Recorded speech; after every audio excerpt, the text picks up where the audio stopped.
All right, I want to welcome everyone back for what is promising to be a very interesting afternoon of experimentation here I've done today and will be doing going forward. I'm really excited to have you guys along for the ride. This is going to be the wrap up I'm going to be doing with this Godox series of flashes with this matrix of the AD200 and the AD360 and the AD600.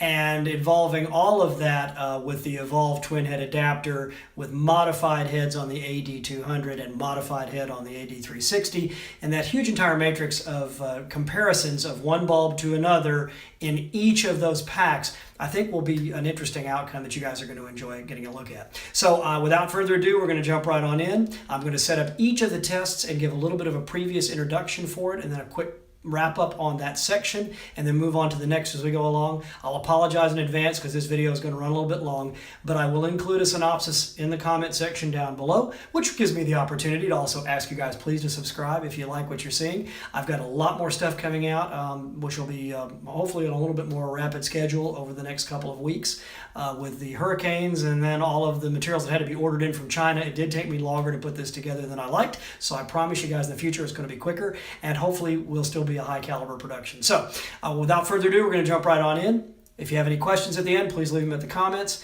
and I hope you enjoy it.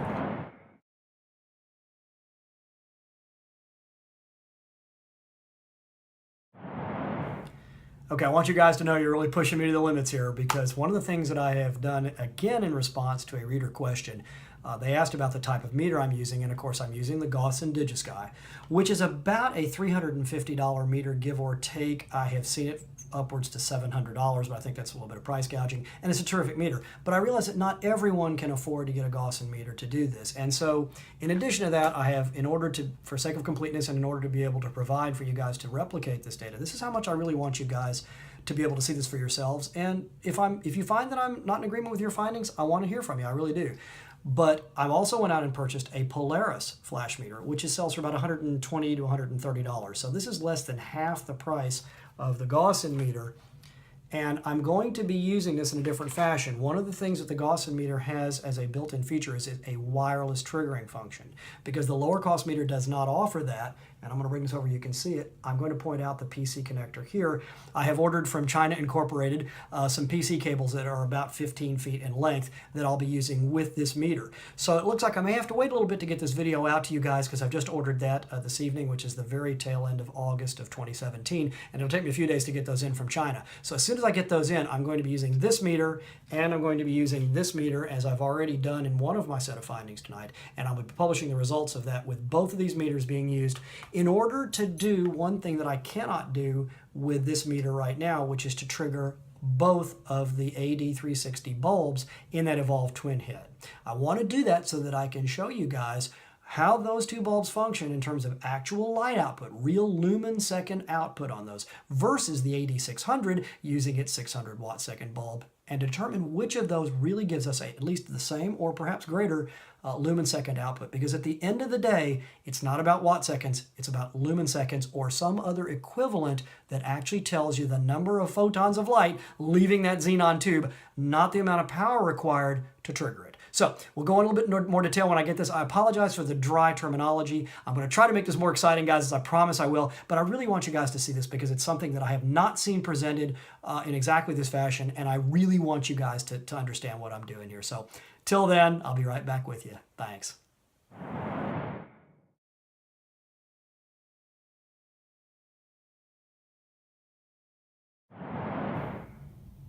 Okay guys, one of the things I want to point out to you, I'm extremely excited about this, and I want to tell you guys a little bit of what we're going to be doing here with our test bed and what we'll be using. I have finally managed to acquire all of the equipment necessary to do the testing as I promised I was going to do for you guys, and I couldn't be more excited to have it.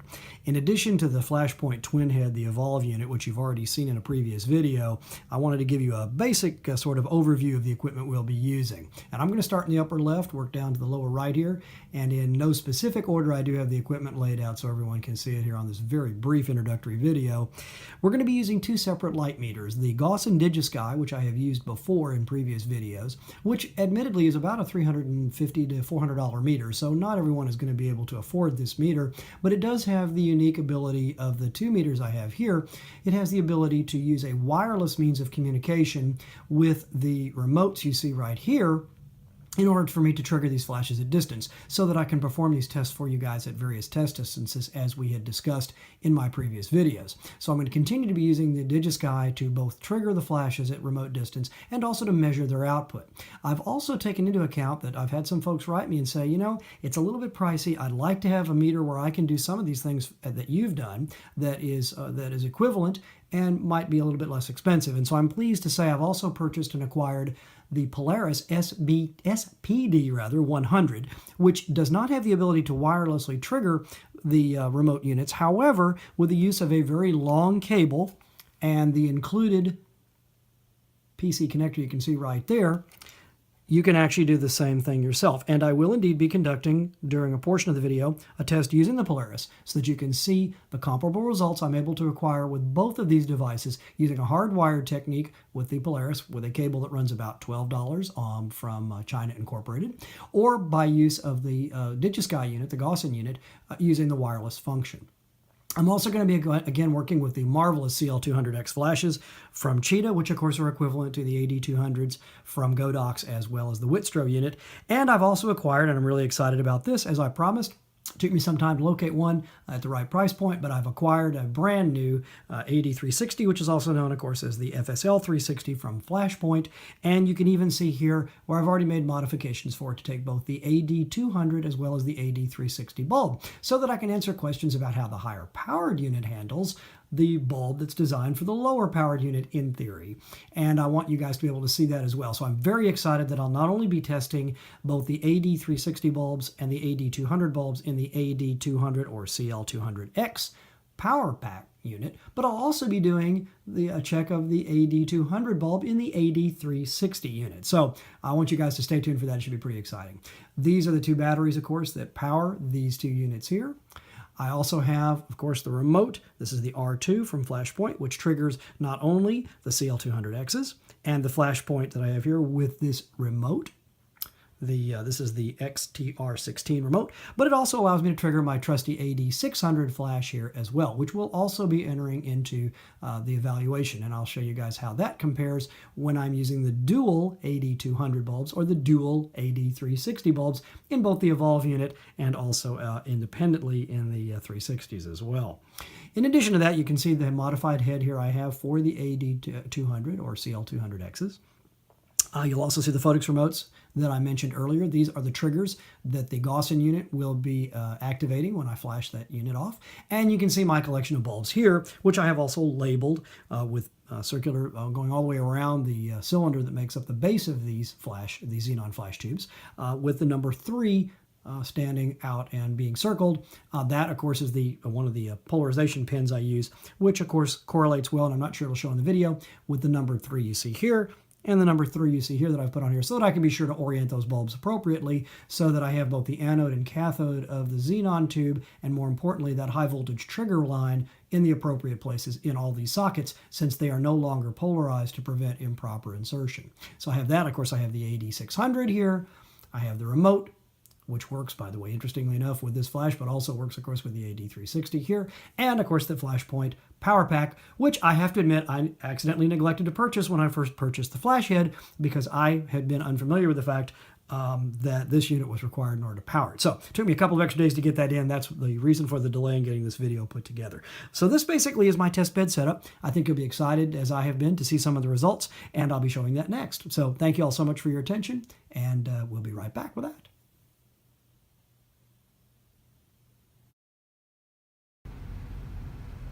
All right, just wanted to throw in a quick update here also along the way to show that I am fully charging both of the batteries that will be used in those twin head power packs.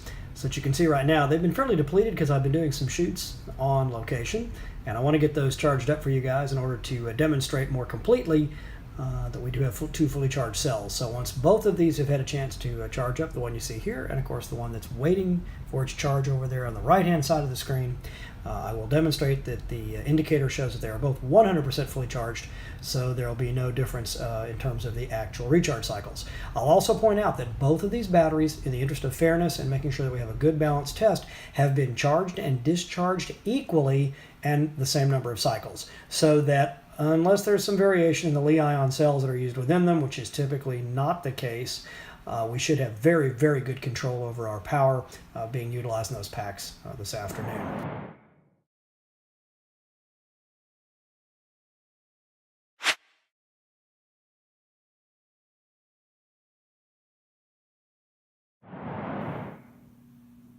All right, I want to show you guys the test setup that I've constructed here to test out the hypothesis we had talked about in the earlier video, which is now that I have a very nice piece of hardware that's just arrived, which I'm going to show you right here, which I have connected in lieu of the PC cable you saw earlier, which was only 6 inches in length. I now have the Godox Strato receiver attached via let's see if I can get that a little bit better focus for you. Sorry about that. The flash connector directly wired into that very same socket on the number 1 power pack. And you can see the exact same setup otherwise. But the nice thing about this, in combination with the Gossen DigiSky, which is actually the flash meter we've been using, is that that actually has a radio transmitter in it, so that we can synchronize at even higher speeds than I could with a hardwire. And the nice part, and I'm going to show you right here, once again, we're going to start with the AD200 bulb, as we have talked about before. And I have that contained right now inside of an 11-inch standard reflector, which of course has been adapted with a bow and mount to fit on here quite nicely and to place that at just about the best nodal point for optimal output. And as you can see down below, we have our standard Home Depot based tape measure. And at the 10-foot mark down here at the other end of the hall, I have the light meter established on a tripod at the same height as my light. And you can see here, as I pull focus a bit better, that it is in fact set up for use with the remote. And you can see that it fires up right there. You can also see that right now, and I'm going to be showing this after each and every test in the dark, but you can see that right now that is showing for a 1/1000th second shutter speed at ISO 100 as we did before. I actually want to push this because there has been some challenge and folks are claiming that they actually see no difference, and I'm really, really glad to see them replicating what I've done, because that's the best way for all of us as a community to benefit from this. But I wanted to push this as hard as I could. So I've actually gone to 1/1000th of a second higher shutter speed. And you'll notice, and this is actually a test I just performed, it's showing f5.6, and I think if you look real closely right there, I can pull that in a little bit easier so you can see a little bit better. It says f6 minus 0.2. So that's 0.2 of a stop less than f5.6. Let me bring that back again. It times out to save the battery there. And in just a moment, we're going to go ahead and go into the dark, and I'm going to fire this at a 10-foot distance as promised. I want to prove to you once again that I am indeed shooting that right at 10 feet. So I'm going to bring this down, and I apologize for the quality of the video as I do this, but you will notice that we are right at 10 feet. And this is centered right on 10 feet for the sensor. So the sensor is at the same height vertically, and it's set at exactly a 10-foot distance as I had mentioned earlier. So that's our test setup. I'm going to, in the dark, trigger the flash, and then look at the display here on video and show that to you as well. So as you can see, there is in fact a difference between the AD200 bulb and the AD360 being fired with a single AD200 power pack. I'll also add here parenthetically, in order to as closely as possible replicate the results of what I did in the smaller room in which I conducted the test at 6 inches firing distance, I'm going to put this light in the hall at a significantly reduced level to approximate that 100 milliwatt backup LED that I had in order to be able to see what I was doing. So that we'll have the same ambient lighting conditions We'll be at a 10-foot test distance, and we'll be using the settings that I just showed you a moment ago on the Gossen light meter. So I'd like for you guys to witness that with me, and you'll be able to see what I found. I'm hoping this will be of some value to the folks out there, and I'm excited about this because this is part of my wrap-up on this particular setup. I want to move on and do some other things for you guys, but I certainly want you all to be aware of what we've done here and to show you what I found for myself. So I'll be back in just a moment with that test. Hang tight. Okay, I am now currently in the dark, and you can see the illumination behind me here in my silhouetted form in the hallway. I'm going to rotate around here. The light meter is very challenging to see. You can see the reflection of right there in the center, that little white reflection, and I'm going to illuminate that now so that you'll be able to see it. And you'll see the light meter power up there, and you'll be able to see the display as well. So there's our light meter, and at a 10-foot distance, directly opposite where I'm looking is, of course, the source that we're going to be using. We'll be starting with the AD200, and I'll be doing that momentarily. All right, in order to demonstrate this in a continuous shot so that there's no question about the actual video that was taken, there's no attempt here for anyone to think that I've in any way doctored this video. I have no intention of doing that. I'm going to be showing this as I set it up. So right now I have it turned on. I have it set to 1-to-1 power with a 3 EV stop on it. And I'm going to crank that all the way up to a full 1-to-1. So you guys can see me doing that live. I've got it set up. I've got the wireless, of course, set up as well for it. And the photics right on top. I'm going to rotate this around now so it's in the correct position, and I have that marked so that I can keep it exactly normal to the surface of the light meter. And of course we are in the darkness here, and I apologize for it being obviously a very, very, very low level of illumination, but I want to show you guys how this triggers. So I'm going to reduce the light even further to approximate what we had in there the other night so that there's no ambient light question. I'm going to fire up the meter here. And you can see where it's currently set so that you guys can see I'm not playing any favorites here. And we're going to go ahead and discharge that lamp now. So I'm going to aim it towards the lamp so you guys can see that discharge occur. Okay, and you should have seen that. That's quite bright in a completely darkened room. My retinas really appreciated that. And there's the finding. You will see right now that it's showing F5.6 with a plus half stop above that between F4 and F8. And so now I'm going to come back over here. Let me fire that again just to see if we get some consistency. This time I'm not going to aim the camera at the light source, but I'm going to aim it actually at the meter so you'll be able to see it. Okay, let's do that again. And this time I'm getting 5.6 plus 4/10 of a stop. You can actually see that it does measure in actually 1/10 increments. I have it set to a finer degree of granularity as well, and that's also being done at the request of someone who wrote in and asked just how sensitive this meter can be. So let's do that again. And I'm getting right now about F5.6 at plus 3 and F5.6 at plus 3. All right, let's let that lamp cool for just a moment. And I'm going to replace that lamp in just a moment. And it's moderately warm, not exceedingly so. I'm going to go ahead and remove that AD200 bulb, and I'm going to replace it with the same exact AD360 that I've been using. And I'm going to attempt to do this replacement again in reduced light, having had my retinas just scorched there at 1-to-1. So I'm going to bring up a little bit of light here so I can actually see what I'm doing, because without that I'm going to have a very difficult time making sure these pins line up. So once again, you're going to be able to see that modified evolved twin head adapter in there. And I'm going to go ahead and use for the sake of argument, for this particular follow-up, I'm going to use exactly the same AD360 bulb that you've seen before. And I'm going to mount it one more time in here. Make sure we got a good secure mount on that, so I apologize for the bit of movement there, but I want to keep this video running so that no one can say I've doctored things in any way. I'm going to reduce that light once again, so forgive me as we get plunged into darkness here. And once again, we're going to fire off that meter.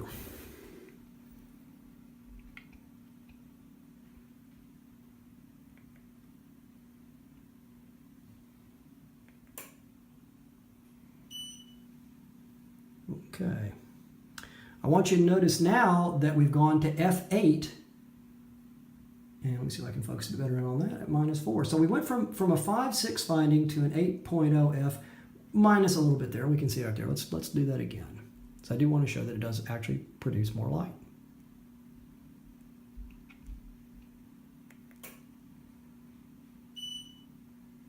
Okay. And there we have F8, almost a pure F8. Just about 2/10 of a stop beneath that.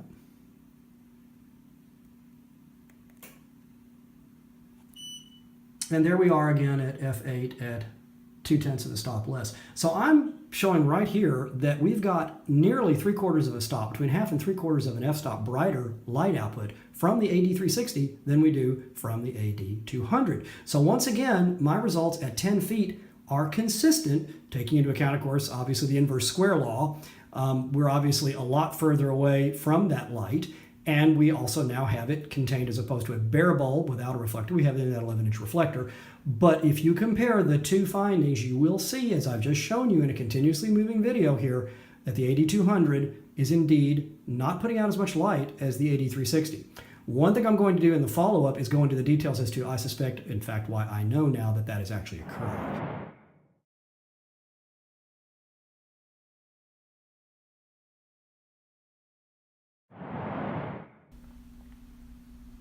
All right, as you can see, we have the two twin packs established and connected to the Evolve twin head as we've had before, only this time instead of the Photix remote being fired wirelessly by the Gossen DigiSky. Today we're going to be using a hardwired cable here, which you will see is in exactly the same firing setup as we had previously at a 10-foot working distance. Our tape measure there to confirm that, and you can actually see the cable here as I slowly do a little bit of a pan and a dolly. Sorry about that. Apologize for that movement. But you'll notice the flash in just a moment, excuse me, the flash meter, I should say. And in just a moment here, I'm going to show you a little more detail of the second meter that we are going to be using in our testing today. All right, as promised, you can see here the Polaris meter in its proper positioning at the 10-foot working distance. And I'll once again confirm that for you. You can see that down below here. And you'll note that once again we are at precisely 10 feet distance to the center of that meter.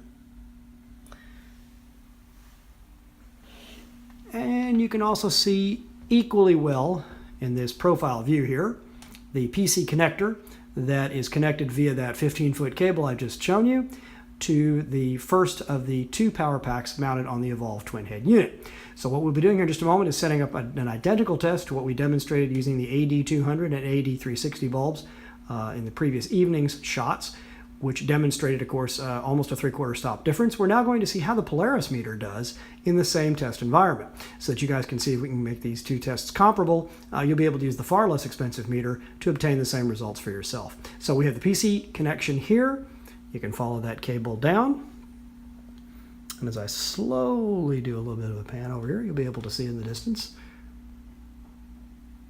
the twin head adapter with the cable connected as well. So in just a moment, I'll be bringing up the batteries as they are fully charged, and we will be using those in a quick test shot to see that we are set up and properly ready to go. Be right back. All right. I now have the unit energized, and yes, your eyes are not fooling you. I have indeed reversed the unit by 180 degrees from its original position so that I might have a little bit easier access to the triggering buttons on top and to the buttons that allow me to change the settings and to actually energize the unit and set it up appropriately. So I still have the same cable, and I'll demonstrate that in just a moment, and you'll now see that we have it set for the same 1,000th of a second shot. We have it set up for the same correct mode. I'm going to be changing it from a continuous mode here in just a moment to a flash mode, so you'll be able to see that done as well. And you'll be able to see the icon change there as I do that. And you'll notice that unlike the continuous light on the Polaris, the maximum shutter speed I can now obtain is 5/100th of a second. So we'll need to take that into account when we do our calculations for our light output, but relative outputs will be identical in that regard. We'll simply be looking at a shutter speed that's half that we were able to do as a maximum using the DigiSky. So in just a moment I'll be setting that up for you, but I wanted to show you guys that as well so you'd be able to see what we're looking at for our setup, and we'll be right back with those tests. All right, we have our test meter in place. We have the 15-foot PC conducting cable attached at a 10-foot distance. We have a charged power pack. We are operating the Evolve twin head unit, currently only using a power pack in slot 1. We're not currently utilizing the power pack 2 yet. And you'll notice, I'll do a quick pan around the front here. We have the AD200 bulb currently mounted in the center socket, as it is designed to allow us to do with the modifications we've made. We'll be able to use both the AD200 and the AD360 bulb in that socket. So we're good to go with the AD200. I'm going to show you our current settings as promised. Using the excellent CL200X from Cheetah, of course, the same model there as well. And it may be a little bit difficult to see in the lighting here. I'm hoping I'll be able to show that a little bit better if I can, but you will be able to see that we are at 1:1 for power. And in fact, let me reduce the room lighting here so we can see it a little bit better. I'm going to go ahead and reach around over here and turn the lights down. And I think that should allow you to see the display a bit better. And I will hope that my wonderful iPhone here will be able to pick that up for you and show you what we have. There we go. That's more like it. And you can see, of course, our test light is red and lit, which means we are fully ready for our first test. We are at 1:1 power, as you can see right here on the back of the display. And let's give it a go. So I'm going to come down here once again and kill some more of that ambient light in order to put us where we need to be. I'm going to show you the meter as well is set. And in fact, in that ambient light, as I increase it just a bit, you'll be able to see that we are in fact on. We are ready to activate. We'll be using this trigger button right here on the top. I've already done the presets here with the side buttons along the top as well. This would actually, I guess, be to the right of the meter if it's in the normal vertical position, but as we're using it here, in order to be able to demonstrate this well for the video, I wanted to be able to put it in a position that's easy to access, so it is at the top, and this, of course, will be our trigger. I do have the diffusion globe in front of the actual sensor. That can be slid out of the way, but for the purpose of this test, I'm going to leave it in place because it'll allow actually for a little bit more discrimination, particularly with the Polaris meter. You'll be able to see, I think you're just barely on the meter. I will show this to you in a little bit better lighting as we go along, but you'll be able to see that it actually has a standard, you can actually see the standard stop settings right here. So in this case, we're right now looking at an F8 here, but we also then have our EV equivalency, so the fractional portions of it are represented on this sliding bar graph. You can see right here with the individual LCD segments that will, of course, come up as well. And of course, it has power saving built in, so it just turned itself off. I'm going to turn it back on here, and you'll notice it indicates PC cable. And it should come back in exactly the same mode, and it does. So let's go ahead and reduce the lighting here once again. Let me do that for you. And let's fire that at 1:1 and see how we do. Test 1. And again, this is with the AD200 bulb. I'm going to bring up the ambient lighting here and hope that'll make it a bit easier to see. And I'm going to do my dead level best to increase gain here just a bit so it's easier to see the bar on that. And you'll notice that we are looking at 500th of a second at 8.0. And you'll notice if you look at the bar graph beneath it, and that's really where we're going to focus our attention, because that's the area that's going to show the differences on this Polaris meter. It's not quite as sensitive a meter as the Gossen DigiSky, but it's going to work well for our purpose. And you will note that is where our reading stops, so at approximately half a stop. So we're at F8 with a little over half a stop beyond that, using the Polaris meter at, once again, 500th of a second, as opposed to the 1000th of a second reading we were using with the Gossen DigiSky. So now, let's go ahead and fire that a few more times. I'm going to do another test here real quickly. Close the door just to make sure that we have a good, reliable finding. Let's do that once more. And let's check it again. See where we're at. And you'll notice once again, it's giving us good consistent readings as well. We're just a hair less than halfway on that meter, so really we'll call that about 8.5, just a hair over. And now let's go ahead and swap that, and I'm going to continue to let the video run so that you can see that we're doing this in real time. I'm going to come over here to our test firing unit here, the Evolve, and I'll see if I can pull focus a little bit better here for you guys so you can see what we're looking at. Hopefully it'll let me do that. It's struggling a little bit here in the low light, but I think we can get it. I'm going to go ahead and remove that bulb. And again, as I have noted in previous videos, you will see that the bulbs are polarized and numbered so that I'm certain to get things properly inserted. It's critical with this that you do so, because if you include the wrong pin in the wrong hole, if you insert it in the wrong direction, which now it's possible to do since there's not a polarization plug anymore on it, it's entirely possible to put that high voltage trigger wire into the wrong position on one of the bulbs, which would of course result in bulb failure. So we don't want that to happen. I'm going to see if I can show these down here, the relative size of each. We've been using the AD200 here, and we are now going to go to the AD360. So let's pick that AD360 bulb up. I'm going to come along here in just a moment and insert it in the same way. You will note, again, on the bottom of this bulb, the number 3, which I use for my orientation pin. It's the one pin on both these units that does not connect to the bulb, either the trigger or the anode or cathode. And you'll notice the corresponding number 3 in here, as we've always had it. So we're going to go 3 to 3 and plug it in as well. Once again, we're doing this live. So we'll see, pardon me, the noise just then. So I struck the side of that 11-inch reflector. And you can now see the AD360 bulb is inserted. Let's do the same thing with it. Everything else remaining constant. I'll come back over here to my meter now.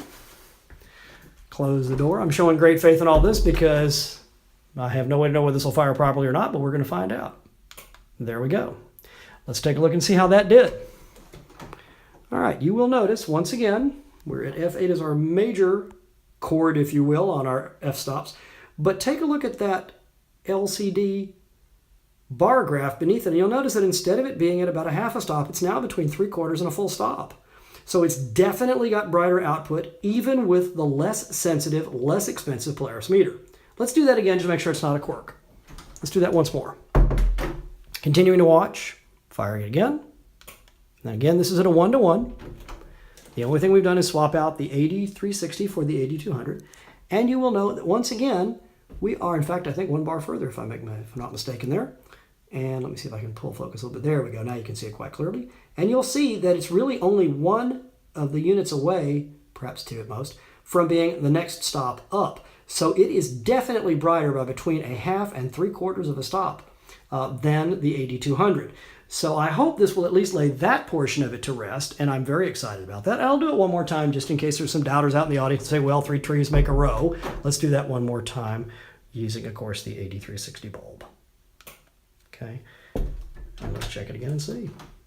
And you'll note exactly the same finding. So I'm really pleased with the fact that I'm getting good consistency with the Polaris unit as a remote. First time I've actually had a chance to play with it because I just got the cabling in from China less than 24 hours ago. So very excited about that. I'm going to set up the next test now and show that to you guys as well because I've had a lot of requests for using dual bulbs, not just single bulb firing. So we've now, I think, hopefully shown, at least in my test environment here, which I think is a pretty good environment, that we do get between a half and 3/4 of a stop more light from the AD360 bulb in the AD200 power pack than you achieve with the AD200 bulb itself. Be right back with the rest of it, guys.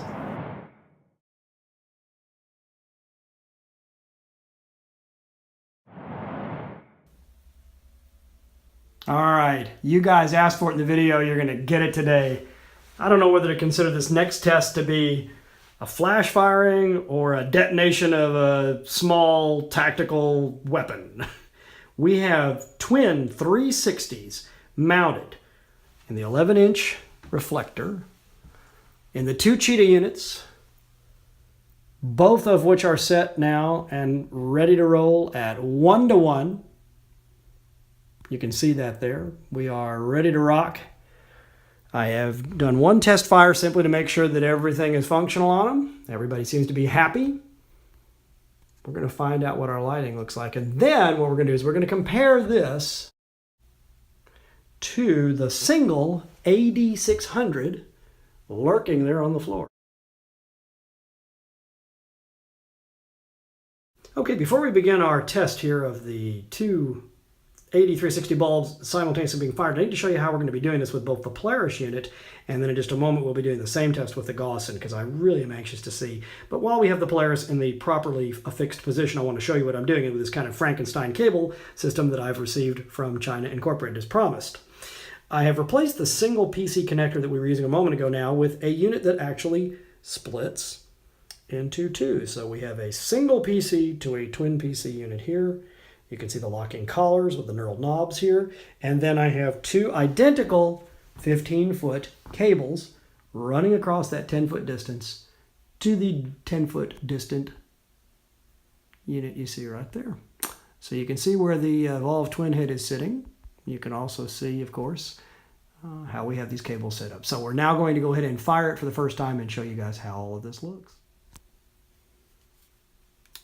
All right, we're rolling tape. We have our meter set up. Provide a little more of that ambient light. And first firing. All right, let's get that door open and take a look so we can see that. Get that lighting back up where we need to have it. And let's have a look at our meter. Get that to bring my focus in where I need it. There we go. And you can see we're showing F11 and just a hair over a quarter of a stop more. So let me see if I can show that to you a bit better here. Should be able to. May need to bring up the room lighting, but no, I think I can actually see that. You can also see my reflection there as well. So you can see that we actually do show that quarter of a stop addition. So we're really right now at F11 and a quarter of a stop at 500th. Let's try that again. Make sure we have some consistency. That is incredibly bright. That is incredibly bright. And in fact, you'll note on the second firing here, if I get everything to cooperate with me on the focus for this, it'll be a little bit bulky here today. I don't know why. There we go. You'll notice once again we are at F11. There we are. We can see quite well there. And one LCD bar increment beyond that quarter stop. And again, this is with the AD360 bulbs. Two of them mounted in the twin evolve head at a distance of 10 feet at 500th of a second. We're at F11 and plus a quarter. So there we go, guys. All right, now let me swap it out for the AD600 and see how we do with that. All right, we've swapped out the twin evolve head with the two AD360 bulbs mounted. We now have the mother of all, no, we really don't. What we have here actually is the AD600 with its much larger single bulb mounted with the same 11-inch reflector, and you'll see it right here. I want to show you once again. 1-to-1 power, you can probably see that right there pretty well. Fully charged battery as well showing up there as you can see. And we're going to try a few tests with this just to let you guys know how this is going to work for you as well. So I think you'll be interested in seeing the results on this, but I wanted to show it to you as well. You can see the standard configuration. And what I've done, since we are still using the Polaris meter, is I have the single 15-foot cable running from the AD600 at the 10-foot distance back down there, way down yonder, to our meter there at the 10-foot mark. Okay, here we are once again in the dark. And we're getting ready to fire off that AD600, and let's see how it does. That is incredibly bright. Let's take a look and see just how bright it was.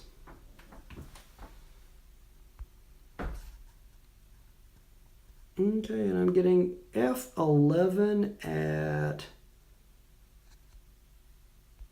looks to be just about the same. Let me see if I can pull that up so you can see a little bit. No, it's a little bit, I'm showing actually about, maybe a little less than a quarter of a stop brighter potentially.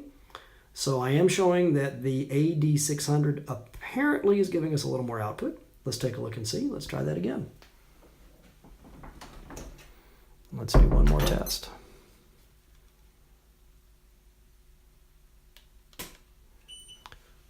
Really, the brightness on both the AD600 and on the twin AD360s, from a qualitative point of view, you really can't tell the difference. They're both really bright. Let's take a look and see what we've got now here on our meter once more. See if I can pull that focus up for you guys a little bit better. And I do apologize for the low level lighting, but I don't want to go from really bright to really dark because it's just very, very difficult for both the camera iris and, quite frankly, for my own eyes. Here we go. So you can see it once again. It's F11, 500th. And we're just about, this time, only a single LCD bar beyond the quarter stop point. So essentially, it's equivalent. On that second shot, it's equivalent to what we had on the twin AD360s, which is kind of exciting. Let's do that again. One more time. Again, very, very, very bright when that kicks in. That AD600 is still a very, very good unit. If you want to throw more light and you want to throw it at a long distance, it's a great unit for that. But it's nice to see, and there we go once again. So now we're getting the old 2 out of 3 trees making an exact row, and the third tree pretty well falling in line. If you can see that, you can see that we're actually looking once again at F11 at 500th. And boy, that is awfully hard to read in this lighting. I do apologize for that, guys. I may find a way to put a torch on this. Let me see if I can do that where I can give you a little more light, perhaps. I'm really trying to get that. We're using a little bit of ambient light as well that's coming in partially from a window, and the sun is hiding with the clouds right now, so making it a little more difficult. Let me see if I can actually bring that up some and get a little bit better lighting here for you guys so you can see it.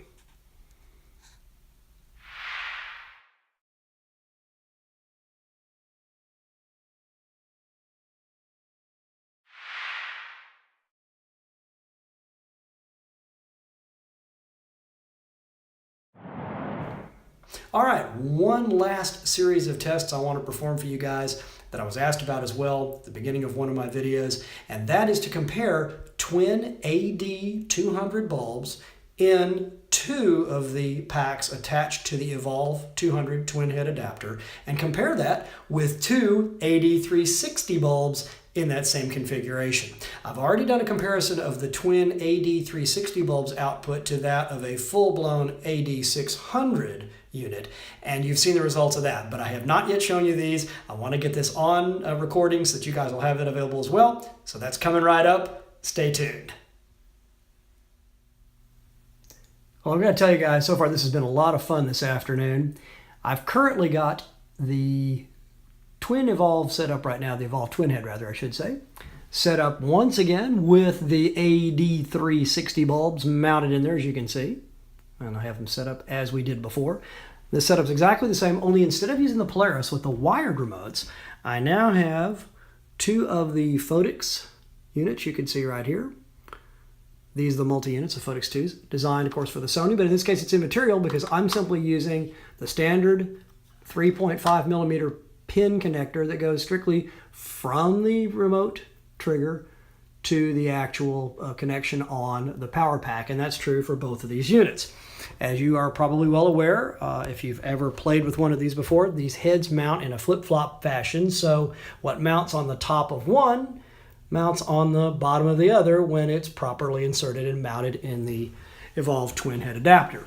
So you can now see it set up appropriately. We have both of our remote triggers flashing green there periodically to show me that they are definitely alive and healthy and ready to talk to that trigger.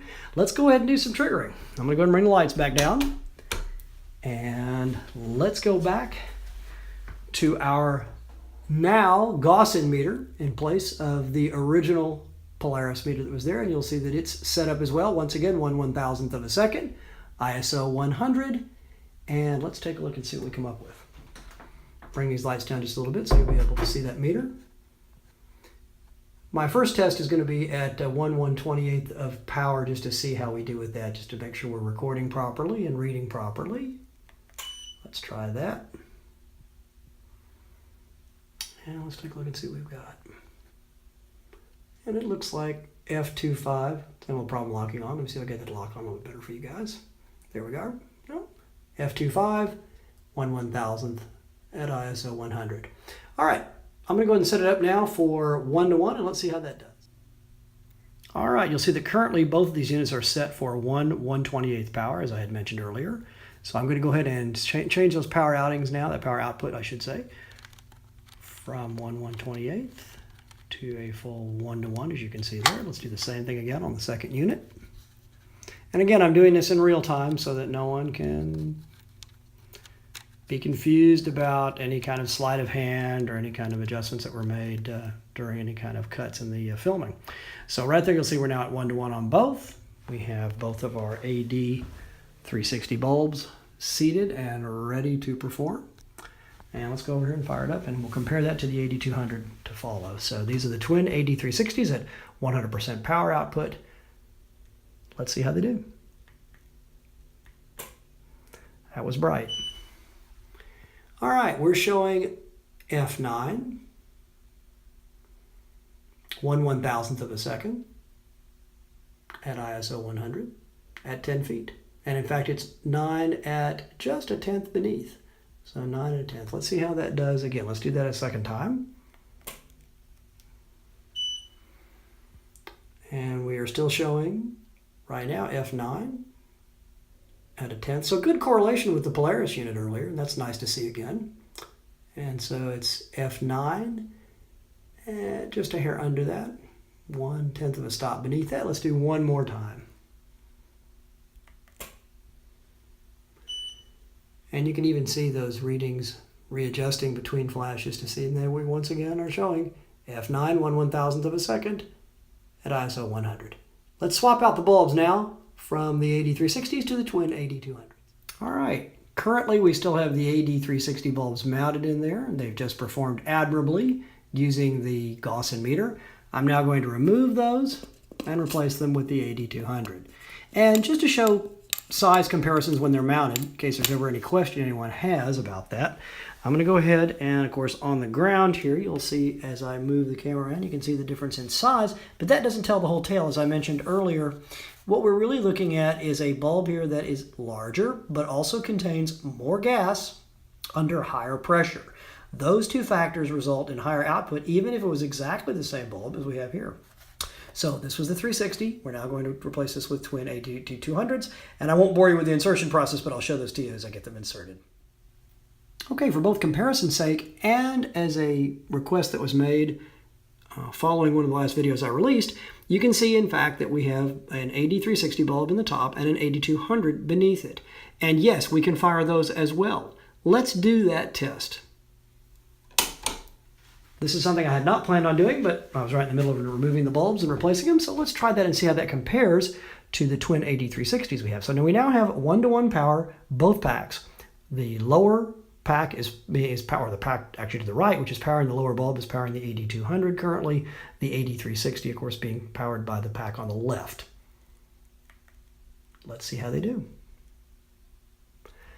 I'll also, as point of reference, show you our last reading that was taken while we were using the twin AD360 bulbs, just for point of reference, so you can see that. And that was F9 and 1/10 less, 1/1000th of a second ISO 100. Let's try it now with the mixed bulbs. Okay, well there's an interesting thing. We're now at F8 plus 1/10. So instead of F9 at 1/10 beneath, we are now 8.0 at plus 1/10. That's how much of a drop there was going from twin AD360s to an AD360 and an AD200. Let's try that again. This is once again confirming what we've been looking at all along. All right, we are still showing F8 at 1/10 of a stop additional. Once again, ISO 100, 1/1000th of a second. I am thrilled, guys, that the results are so consistent. Really, really nice. That's almost a full stop difference. In fact, over a full stop. Well, no, not quite a full stop. And one more time just to see where we're at. And again, right at this time, 8.0 flat. We're not getting that extra 1/10. So there we go. Now that's with a mixed AD360 top, AD200 at the bottom. Let's make matched AD200s now. Okay, there's our mismatch set, I should say, of the AD360 bulb at the top, the AD200 beneath. I'm now going to remove the AD360, replacing it with the AD200. So my twin AD360s right there. Let's get a couple of AD200s out and see how that looks. Let's go ahead and get those both in the same position, properly polarized. Again, you have to be very careful when you do this. Pardon me. Again, you have to be very careful when you do this, because if there's no polarization plug, as there is not at this point, while this configuration is supported even with polarization without modification, if you're going to do the twin AD360s or the mixed set of AD360 and AD200, which I just demonstrated, you would indeed have to modify or essentially negate that polarization pin. And if you do that, you have to be very careful how you insert these bulbs. So I now have the twin AD200 bulbs as this unit is normally configured to use. Let's see how they do. Lights off. I'm going to go back to our meter and show the previous reading we had. Once again, keeping me on the up and up here, guys. I want to be completely straightforward with you guys. We were at F8 at 1/1000th of a second flat. And if you remember, we had just a 1/10 over that in the previous reading. Let's see what twin AD200s do.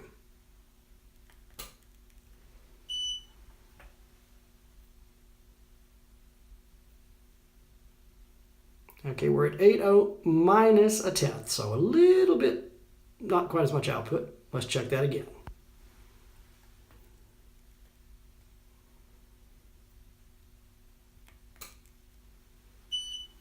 Aha! Oh, that's interesting. That's very interesting.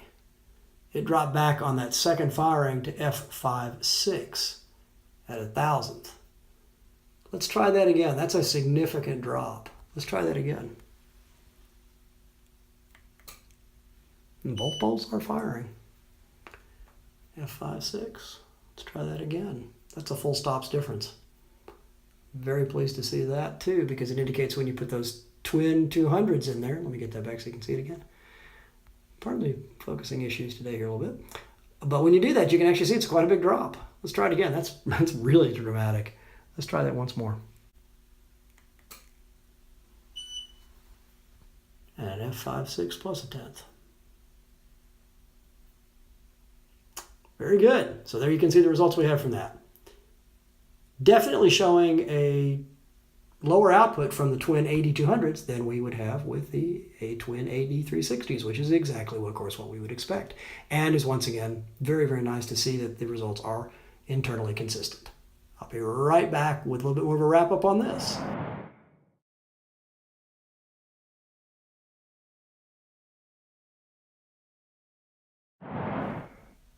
All right, so where does that leave us? Well, I've just completed the second phase of testing using the Gossen DigiSky as opposed to the Polaris meter wired using the Gossen wirelessly. I am thrilled and excited to report, and I hope my voice doesn't belie too much of that I did indeed see the same consistency from the output of the AD200s versus the AD360. And what was really cool for me was that the mix of using an AD200 and an AD360 bulb, one in each pack in that twin head, does indeed give you a result midway between what you'd get with two AD200s that are matched on the one side and two twin AD360s on the other end of that spectrum in terms of their outputs. So it's very exciting to see this. As far as I know, that's the very first time this has been tested in this kind of a controlled environment anywhere on Earth. So I'm very, very pleased to be able to present this to you guys today and be able to talk about it as well as part of the results of this massive matrix that I've been working on the last 2.5 days. So I've taken time out because it's really important to me that I'm able to give you guys something that will be of value and be able to be something you can replicate yourselves so that you can let me know what you find. But I'm very excited about the fact that I actually get that full stop of an improvement in light output using everything that we normally have available to us with the evolved twin head adapter, simply making that very slight modification to allow twin AD360 bulbs to be used in place of the AD200s. Now, one thing you might not have noted during the actual test process, but I'm going to point it out to you and emphasize it, is the fact that the recycle time with a reasonably fully charged set of batteries in there is just as quick. It's about 1/10 of a second slower with the AD360 bulbs than it was with the AD200s. So any of the concerns we would normally have using this in the field or using this with our when we're doing any kind of location shooting is really not a problem in terms of swapping out the higher intensity bulbs. And so the bottom line is, if you're willing to make that very slight modification, understanding that it voids warranties, understanding it's not something that Godox or Whitstro would ever want to endorse, but I can tell you right now from my own experience, I am very excited about having this tool available. It allows me to throw that much more light. It's within a half a stop to a 3/4 of a stop of what an AD600 will deliver. I want to let that settle in for a minute. And it definitely is one full stop brighter, testing it with the Gossen DigiSky, than I was able to find using the stock AD200 bulbs in the approved configuration. So there you have it, guys. I'm going to do a full wrap up here of everything in just a few minutes, but I wanted to give you guys this little bit as we discuss this particular aspect. So once again, the AD360 is definitely brighter than the AD200s in a twin evolved mount. There you have it. I'll have all of this in a summary down below, in the table down below as well, because I know there's a lot of data in this. And guys, I appreciate your hanging in there because I know this is kind of dry, but I really wanted to get this done in a way that shows that what I have found is reproducible, can be reproduced at reasonable cost in your own facility, and will demonstrate that this thing's working as I would like for it to. So I'm really, really pleased with that. I know your mileage may vary on this one. I'm going to say that again. I don't know how many times I can say that, but I just want to be upfront with you guys and show you all what I found. So I'm kind of excited about all of this because it means for me that I'll be able to travel to some of those destinations that I enjoy visiting, like some of the caves in Mexico, some of the dry caverns that we see in the United States we visited, and be able to light these things up in a really beautiful way without having to take all that excessive weight. And so this really means a lot to me to be able to do that and get that extra output that I would not normally have gotten from a straightforward AD200 based system.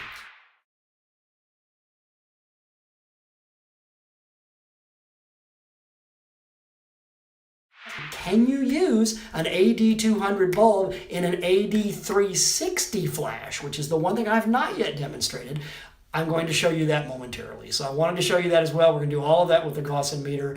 I've not yet done this. It's going to be the very first time for me as well. I just literally got all this equipment together in the last 24 hours or so. And so it's really exciting to put this together for you guys. And that's coming up next. So stay tuned. Be right back.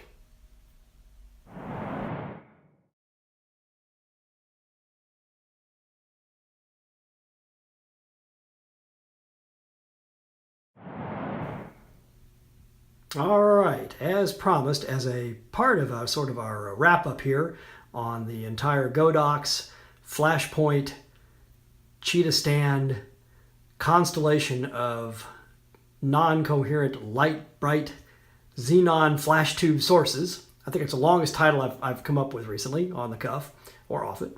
I've got the Flashpoint AD360, which I mentioned earlier I purchased solely for the purpose really of doing this demonstration for you guys live, because I don't anticipate using this particular unit outside of the testing environment. But I wanted to point out to you some of the features of it because it definitely still serves a valid purpose. What we have here is one that I've modified, and you can see I did that, of course, right off the bat. Had to drill it out because I want to be able to show right here that I have modified the unit to take both the AD360 bulb originally intended for it, as well as now the AD200. Now we're going to test both those in just a moment. But I did want to show you the actual setup for those that are not familiar with this flash. It uses a separate power pack. This is an older design from Godox and Whitstro as well. They are the original, being the original OEM for this, which included essentially the large capacitors inside the housing right here. And I'll actually show that during a teardown I'll have a quick brief teardown video. It's also as part of this post-mortem I'll be doing, which shows the actual ability for those to withstand a fair amount of abuse and also be able to dish out quite a bit of power. But given the nature of the conservative rating of those, there's not any room in there for a power supply as well. So this was actually a tethered design that made use of a power pack here, which you can see down below, fully charged as well. I always perform these tests fully charged, so there's no question about the output from the actual power source, in this case, the Li-ion battery pack. Now, the thing that's really nice about this blast pack design is the lower third of it, roughly, actually is removable and can be swapped out in the field without having to take the entire unit off from the flash, and which allows you to use it for things like weddings and so forth, where you're doing quite a bit of shooting. And that was its real claim to fame when it first became available. Of course, with the AD200s, as I have here with me today as well, it's not as important because you can actually pull those batteries out and quickly charge them, and while using one you can be having spares, and they're less expensive as well. The upper 2/3 of this unit, it contains the some of the hardware that's also used to create the high voltage triggering signal that goes through this coiled cable and makes its way back up to the flash unit here. So you can actually see how I have it wired. I do indeed also have already attached the sync trigger once again, utilizing the Photix units here, as you can see, and I'll be turning that back on. I've been conserving battery power as I configured all this. Now, because this does not have a Bowens mount and it's not really an easy thing to do, makes it a bit top heavy as well, I'm going to be utilizing the 360 with both the AD360 bulb and the AD200 using the small bowl flash, the kind of 4-inch version of what normally comes out here with the larger dish you can see here. This was the 11-inch dish that I had been using, and you can compare it, of course, in size, obviously, to the smaller unit I'll be using here. But I will be using this for both the AD200 and AD360s, and I'll have that set up here in just a matter of seconds. Okay, you can now see the AD360 as it's fully assembled here and mounted on the stand with the aforementioned remote trigger to the left. And I'm about to insert the AD360 bulb in it, which is the bulb everyone expects us to, of course, use with this, because the AD360 is how it comes. Now, because I have modified this unit, as I have mentioned previously, I'm going to need to be careful once again, and so therefore I do have it labeled internally, the pins, so that I can once again coordinate that with the pinouts that you can see, of course, on the bulb itself here. So I'll be mounting that right now and then show that to you in the mounted position. Okay, now the AD360 bulb firmly mounted in the AD360 socket of the AD360 unit. It is powered up, as you can see here. And I'm going to go ahead and set this. Currently it's set to 1/128th, and I'll fire that just to show you that it is fully functional. And let's see if you can see that off here, off to a distance. You can see that flash. Very nice. So that's at 1/128. I'm going to go ahead and increase the power all the way to 1:1. Once again, you can see that there's now set. I'm going to activate the remote trigger. And you can see that as I do that, of course, it also fires the unit as well, which is what you'd expect. You can see the green flashing light there. You can see that the AD360 has already recovered, as it does rather quickly. And let's do some testing using the Gossen meter once more. Bringing the lights down here. I'm going to bring up the Gossen meter. And since I am still using the Godox units for test purposes, it will fire it just as nicely as it did before at the 1/1000th test distance. I'm going to go ahead and fire that once just to clear it. Okay, and you'll see now that at 1/1000th of a second, at ISO 100, at 1:1 power, an AD360 with that very, very small reflector on it, of course, produces a much tighter beam, which is aimed square at the Gossen meter and results in an F14 and 1/10 f-stop on this. So that's quite bright. Let's do that again. And of course, this is more a function, seeing that we're getting these higher readings than we even had with the AD600 earlier. This is a function of the fact that that reflector is really confining that light and taking that what is considered incoherent or non-coherent light, which is what's produced by a xenon flash tube, and really giving it a nice focus. It's really bringing it into a very tight focus, which is why you use these at distance for events where you want to light people up at 10 to 15 feet away and get plenty of light on them. So you can see once again, there we are at F14 plus 1/10. And let's do that a third time, just for completeness sake. And we'll see once again, F14 at 1/10 at 1/1000th.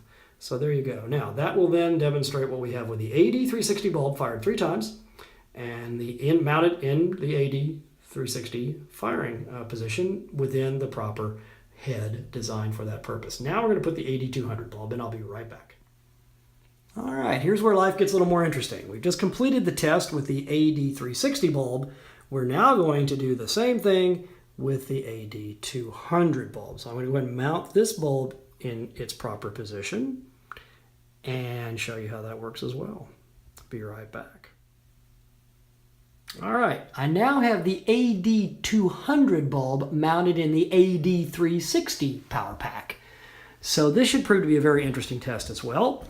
I have only once before attempted to fire this at 1:1, and we're going to do it now several times for you guys and for me as well, since this will be the very first time I'll actually be metering that out. But we're 1:1. We're the AD200 bulb, not the AD360, in an AD360 power pack. So, wish me luck. We'll see how this goes. This should be an interesting test. All right, we get our meter operational. We can see that the readings are still there from the previous test, demonstrating, of course, that we had, there we go, F14 plus 1/10 at 1/1000th at ISO 100. Let's go ahead and try this now with the AD200 bulb.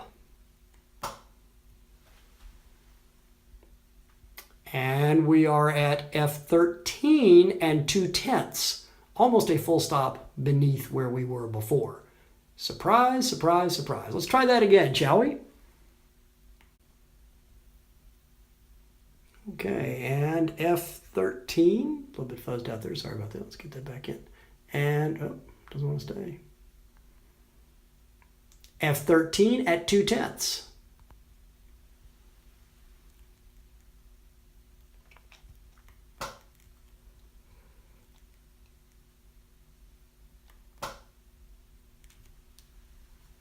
Didn't read there for a minute, showed error.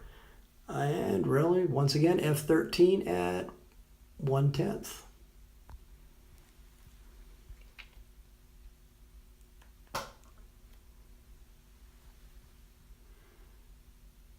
F14 minus 1/10.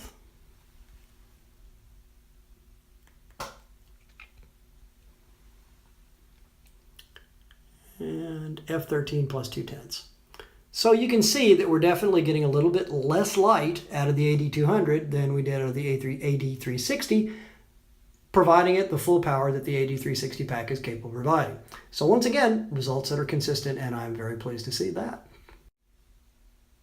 For the next series of tests, I made a slight modification to the AD200 power pack in order to make the results more normative with what I had found when I had done the original testing at that 6-inch test testing way back in that earliest video I produced.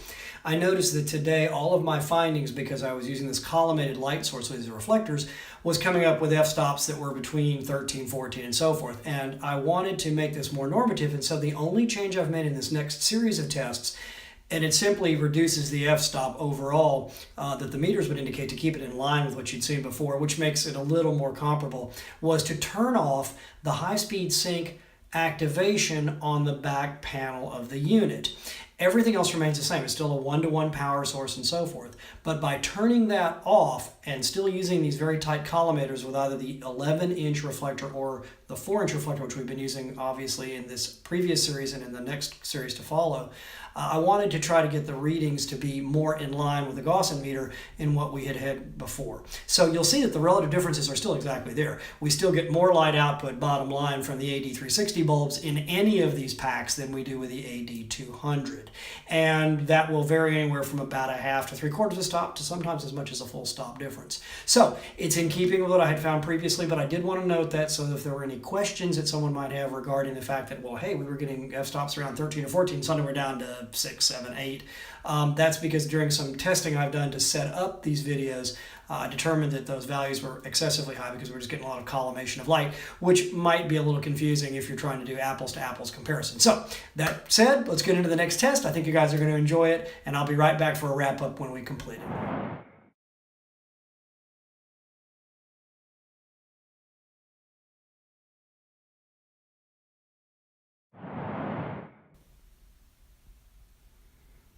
All right, I have one more test condition I want to meet with you guys that I had promised to deliver as well from a previous video. I have already demonstrated the AD200 and AD360 bulbs being used in the Evolve twin head, being used as well on the older Flashpoint AD360 unit, both of those bulbs being properly used on a modified version of that. I did have one other person ask, is there any electronic reason that the twin Evolve head would operate differently than the standalone AD200 head, which of course is a removable head you see right here, that would mount on a single pack. So to answer that question, I've also modified one of these to take both an AD360 and an AD200 bulb. While I could easily just simply assure you that they're exactly the same because the electronics inside this are just as non-existent as they are inside the Evolve twin head, I'd much rather show you than tell you. So I'm going to set this up on the stand as well and give you a brief output from using the Gossen meter wirelessly with the twin Evolve, using one of the single packs, so it normally had been mounted on that, and mounting it as an individual standalone pack with the individual standalone head you see right here with both the AD200 and the AD360 bulb. So that's coming right up. Stay tuned. All right, as promised, the single CL200X, aka the AD200. This is the modified version of the head that I created. And you can see here I've drilled out those pins in order to allow both the AD200 as well as the AD360 bulb to be mounted. And I'm going to go ahead and put the reflector on the front of it for consistency's sake because we did use it with the previous test with the AD360 unit. I want to do the same thing here, and of course it works with this one as well. So we'll get that hooked up right now, and then we'll start testing both the AD200 bulb in this and the AD360. All right, we now have the AD200 unit set up with the AD200 bulb in it as well. I'm going to pan around the back here a little bit. Pardon the jerky camera motion, if you guys will. And you'll see that once again we are set up for 1-to-1 here. So we'll get that to show that to you as well. You guys could be able to see that pretty clearly. So 1-to-1 power. We have our remote attached. I'm going to fire up that blinky light one more time, and you'll see that it did indeed fire the flash as well, so you know all is well and it's working properly. And you'll see that green light indicating that our receiver is functioning. Let's take a look and see what our output's like with our Gossen meter once more. So this is the AD200 bulb in the AD200 pack using the same 4-inch reflector we were using on the AD360 in the previous test. So let's take a look and see how we do, shall we? Power up our Gossen meter one more time, our trusty Gossen. There it is. And you can in fact see some of the readings that were there from the last time we tested the AD360 unit using the AD200 bulb.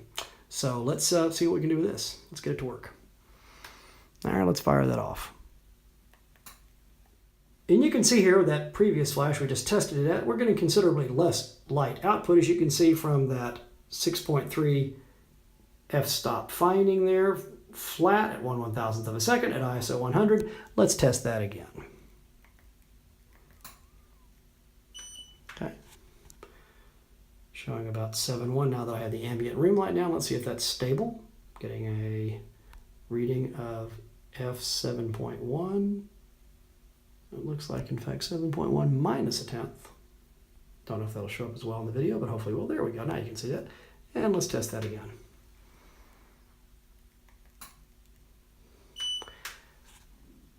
Okay, f6.3 at, that's f6.3 even. You can see that right there. And again. And once again, f6.3. Let's see if I get that to refocus. I do apologize for the focusing issues we're having here today, guys. It's just lighting conditions. This is really, really hard on an iPhone, and I'm using an iPhone today. So you can see, there we go, we got it now. And you can see that's again 6.3, in this case plus 1/10. See if I can pull back where that's a little more visible to you. 6.3 to 1/10, and let's try one more time. And there's our three trees making a row right at 6.3, even this time. No plus or minus 1/10, just an even 6.3 at 1/1000th at ISO 100. So looking good overall there. See if I can come a little closer so you guys can see that a little more clearly. I really would like to try, there we go. I'd like to try and get that focus a little better for you guys. There you go, you can see it now. So there we are, and that's with the AD200 bulb. Now we're going to put in the AD360 bulb into the AD200 power pack. Be right back with that. All right, and finally now, last but certainly not least of all the combinations we've tested, I now have the AD360 bulb mounted behind the 4-inch reflector on an AD200 power pack. Still set power 1:1, as you can see back here. With the remote firing trigger established there. Pardon the bumping of the camera as I work around some of the limitations in the room here. Let's fire it up and see how we do. All right, we've got our very dimly illuminated AD200 power pack with our AD360 bulb installed. I'm going to pivot around here, bring up the meter, wake it up, and let's do our first live fire, shall we? All right. And you can see we're at 7.1, flat at 1/1000th of a second, ISO 100. Let's do that again.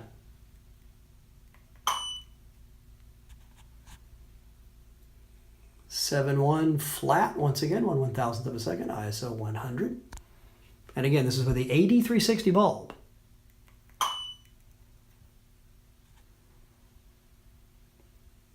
Third flash, we're at 7.1 flat again, 1/1000th of a second, ISO 100. Let's do that again. And I think it's fairly safe to say that within 1/10 of a stop, we're now at 7.1 plus 1/10. At 1/1000th of a second ISO 100, that we've got some fairly good consistent results here using the AD360 bulb in the AD200 power pack. And that's also kind of nice because those of you who have invested in the AD360 technology prior, let me see if I can stop that back down again, there we go. Prior to the development of the AD200 pack, now have the opportunity to use either bulb and increase your output from the AD200 as well. I also, during the postmortem, have a teardown on the AD200 as well as AD360 power packs, and I'll be going over some explanations as to why I believe this works as well as it does, because it's not strictly a function of one being 360 watt seconds rated conservatively and the other being 200. The story is, as with many things in life, is more complex and I think also more interesting.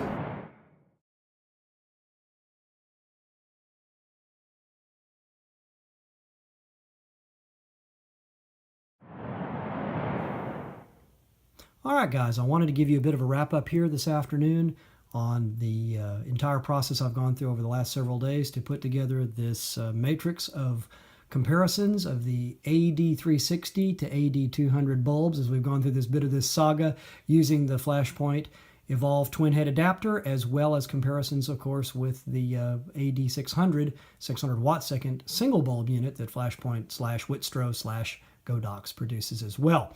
And I wanted to go through with you very briefly as part of this post-mortem here, a little bit, a part of this wrap-up, go through with you a little bit the equipment that I've used so that you guys can do this test for yourself and see for yourself what I've found as well and find out if it agrees with what you find. But I do want you to know how I've used all this and to tell you a little bit of the equipment list, and so I'd rather again show this to you as part of the video. I'm going to start in no particular order with the upper left-hand corner. I've simplified this equipment that you see here on the table over what I had shown in a still photo at the beginning of this process because I've left out some of the things that I didn't find myself using very frequently, in addition to which I've left out the AD360 flash unit because everyone has seen that in operation and there's just not enough room to put all of it here and be able to talk about it.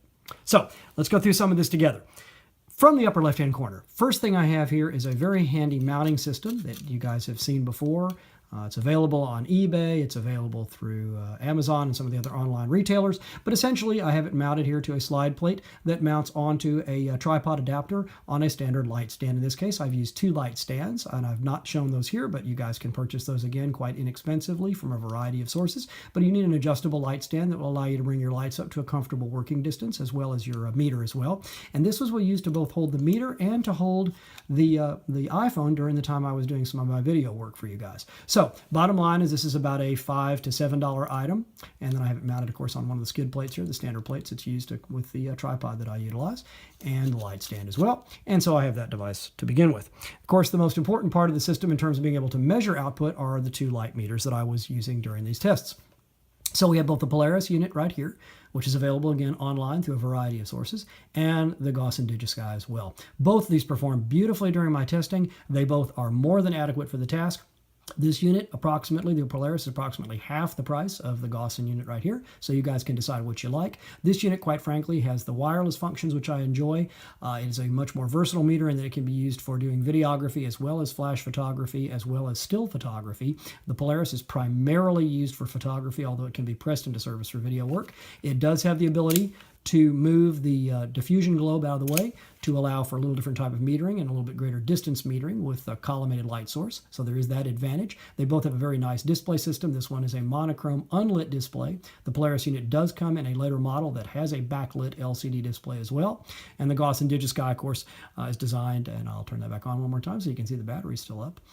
This is designed, of course, with a color display, which is a little easier to read in the dark and is a little quicker to be able to identify the various functions that you need to change on it. But these 2 meters, of course, form the core of what I've used for my testing. The Polaris meter has of course, the PC mount here. And if you choose to use a PC mount, as I've done earlier, you can find the PC mount on the base of the Gossen DigiSky as well. So we have those 2 meters handy, and they do a beautiful job. Obviously, without a light source, you've got really nothing to test. So I have the AD360 bulbs here I've used, and the AD200s, of course, adjacent to them. And you can see where in both cases I have oriented the pins here, and I have placed numbers on those so that we can orient the bulbs appropriately in the sockets.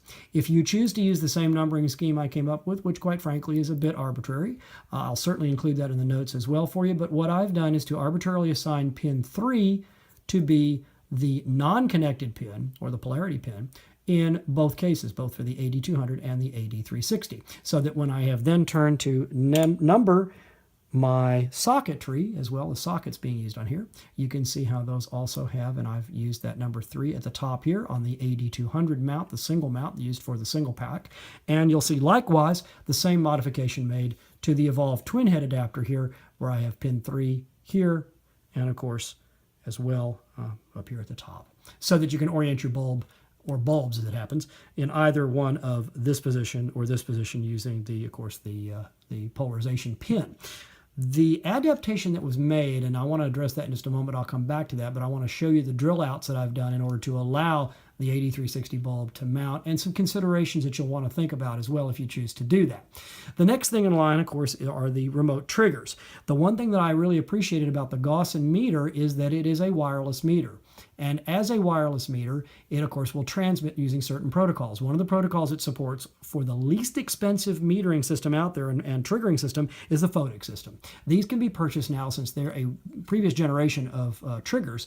These can actually be purchased relatively inexpensively for about $30 $30 to $35 each if you find them at the right price, and you can generally should not pay more than $40 to $50 for them as a used item. But you can actually find them for less in many cases. I've seen some of these going out on eBay for in the mid $20 range. So not terribly expensive, and they will talk to the better meter, which allows you to do this, of course, wirelessly. The other cable I have right here is just a standard, and you can see that 3.5 millimeter 3-pin. It's actually stereo. These are just a stereo plug that you would use normally for headphones or for microphones in the field, and that's exactly what I normally use them for as well. But in this case, you really only need the center pin and the outer jacket, which connect up to the base of the unit. You'll see where it says flash, and this simply goes into here, and then the other portion of the connector here would fit into the flash, as I've shown you before, the flash heads before, in order to trigger those flashes from the light meter so that you can use these as your remotes. Now, this allows the wireless transmission of the signal in order to trigger those flashes in a synchronized fashion. You can also do it in a wired fashion, and I want to go into a little more detail of that, and that is using this PC connector here. These all came out of China. They're generics that can be purchased through eBay or through Amazon or any other online source you'd like to use. They're not terribly expensive. This was about I think an $11 cable, and this of course is the core of being able to trigger twin units like this, where I'm actually having to trigger two independent power packs controlling two independent bulbs. I need to be able to do that using the less expensive meter that only has a PC connector here. So what I was able to do is to use this quite successfully to connect the single pin to the single pin of the Polaris unit, as you can see here. So I'm going to get in there. There we go. And then once that's connected, I'm allowed then to use these two female connectors here with two 15-foot wiring cables that mate with that. And you can see, of course, the male connector here with the knurled knob on the base, another PC connector. And on the opposite side, we have the same 3.5 millimeter, in this case, just the outer jacket and interconnector. You can see it there.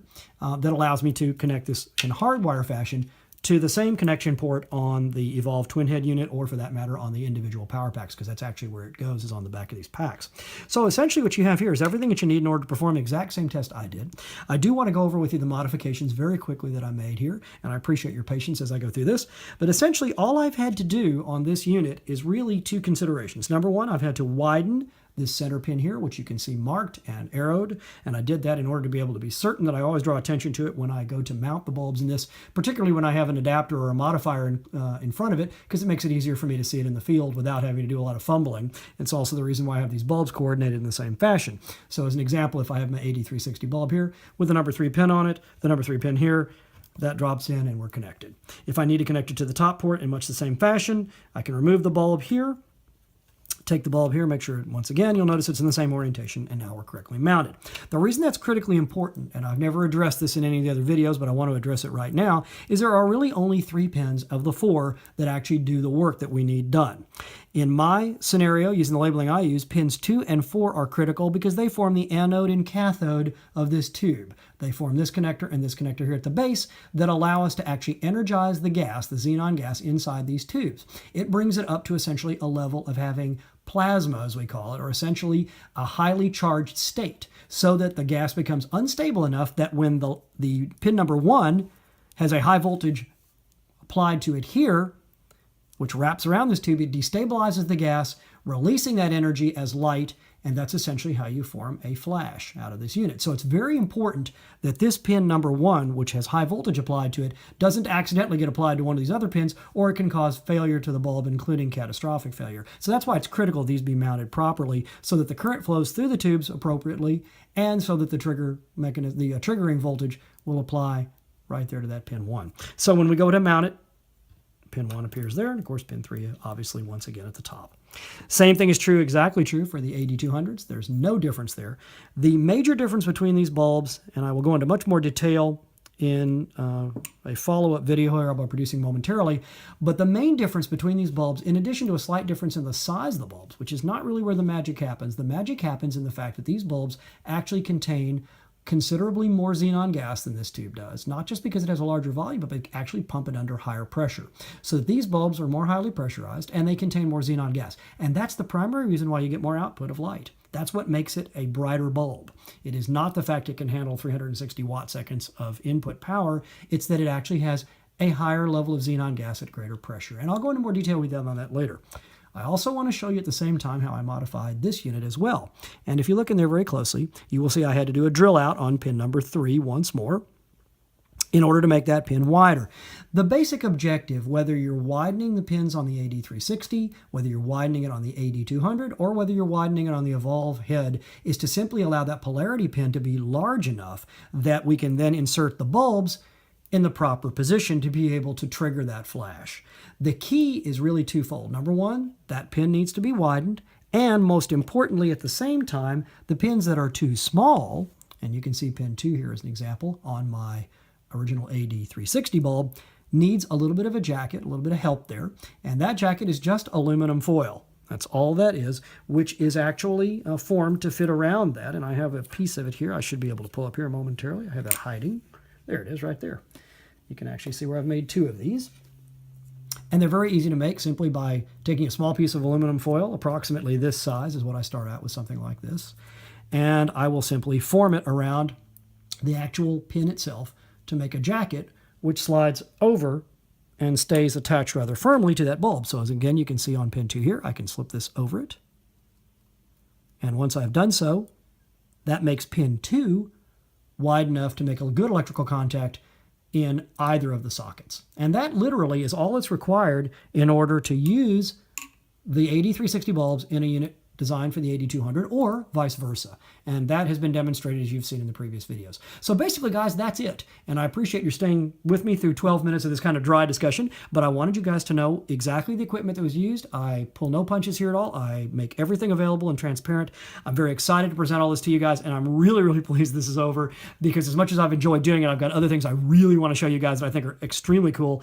And in fact, I've got a few controversies that have come up in the industry that I'm going to hope to go into in my next video. And so I'm really excited about that prospect as well, because it's involving some other technology more in tune with lenses than it is with light. So guys, I'm very, very excited about this. I will leave room in the comments below for plenty of data as well. And I'm also going to publish on Facebook a summary of my findings as well for you guys there, probably in the form of a white paper about 3 to 4 pages in length. So look for that coming very soon. I'm hoping to have this video out to you very shortly. So guys, thanks again for all of your attention. Thank you so much for paying attention to all these little mini video parts of this, which will probably form a 20 or 25-minute video by the time I'm through editing it, heaven forbid. And I look forward to talking to you guys in the next video. So until then, this is Jeff Ray, the protographer for Steeped in Light Photography. And remember, as always, it's not what you take, it's what you make. So remember to make it matter and make it yours. Until next time, guys, great shooting, and thanks for watching.